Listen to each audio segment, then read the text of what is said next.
to welcome to week 4 of the cross-platform journalism course. This week is a lot briefer than last week, as it was an incredibly dense amount of material last week.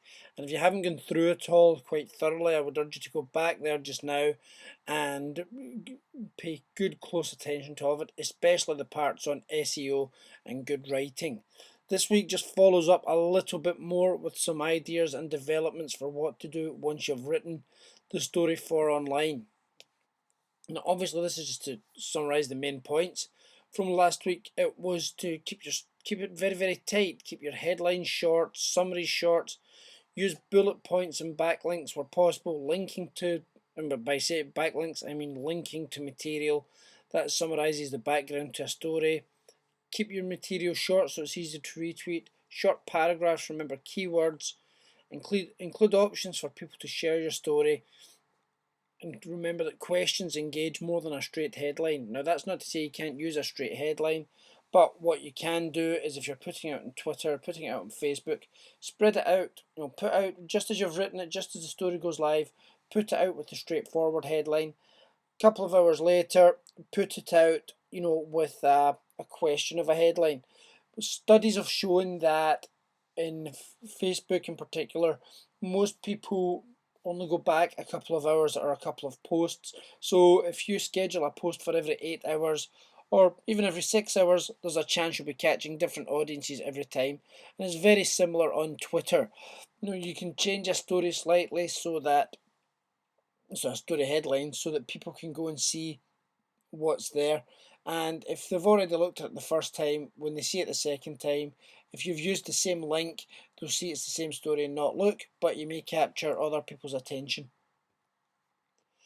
Now, for Twitter as well, some other things to keep in mind, and these apply as well to other platforms, but they're especially relevant to Twitter. Build your audience and make sure you've got the right people that might be interested in the tale. Use tools like WeFollow, TweetReach, and hashtag to find them.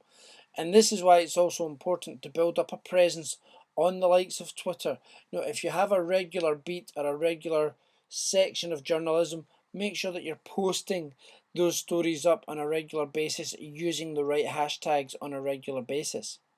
Similarly, make sure you have the social media details of everyone mentioned in the story so that you can tell them about it afterwards. And not just tell them, but tell your general audience and your general followers. And as we've already mentioned, make sure you find more than one way to tweet the story out and spread them out over a day. And it doesn't even need to be that same day. If your story is a little bit more evergreen, can run for a couple of days or weeks, then happily spread it out over that.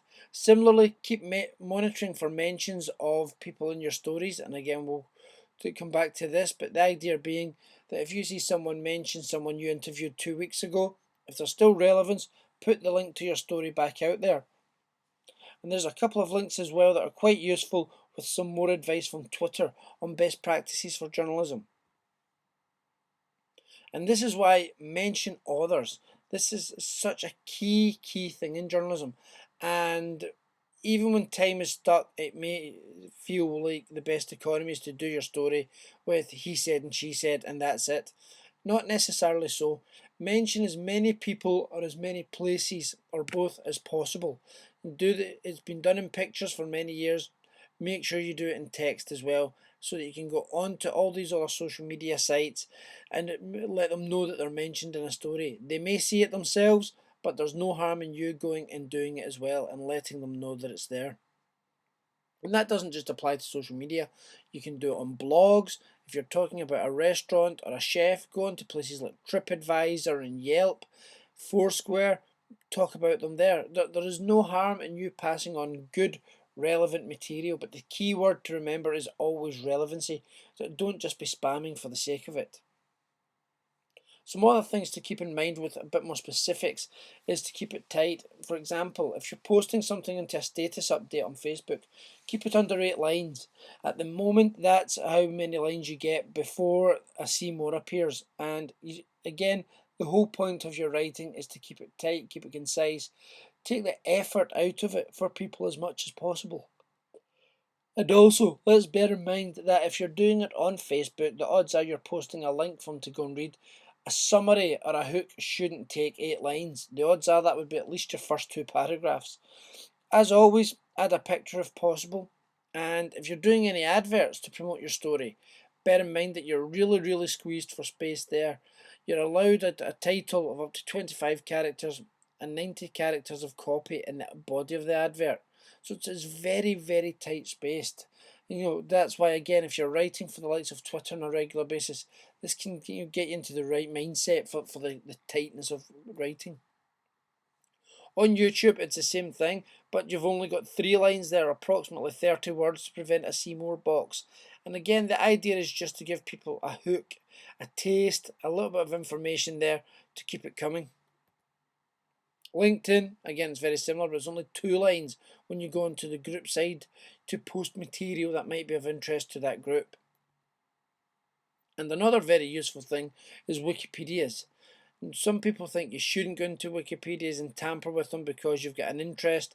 I say that's just ridiculous.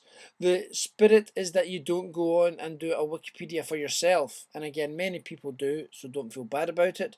But at the same time, if you're writing about a place, it can be Glasgow, it can be New York, it can be London, writing about a restaurant, writing about a person, there's absolutely nothing wrong with you going on and putting the material in there. Similarly, if you're writing about someone on a regular basis and there's not a Wikipedia for them, go and create it. And you might be wondering why bother with a Wikipedia. And it's because at the end of the day, lots of people do use the site. Lots of people use it for reference. They use it as a starting point for information. So it's a fantastic place for you to go and put your stories to say, hey, come and have a read of this. Here's some points that you might want to consider when writing about this person. Because again, the exercise for you throughout all of this is to increase your audience and to increase your traffic.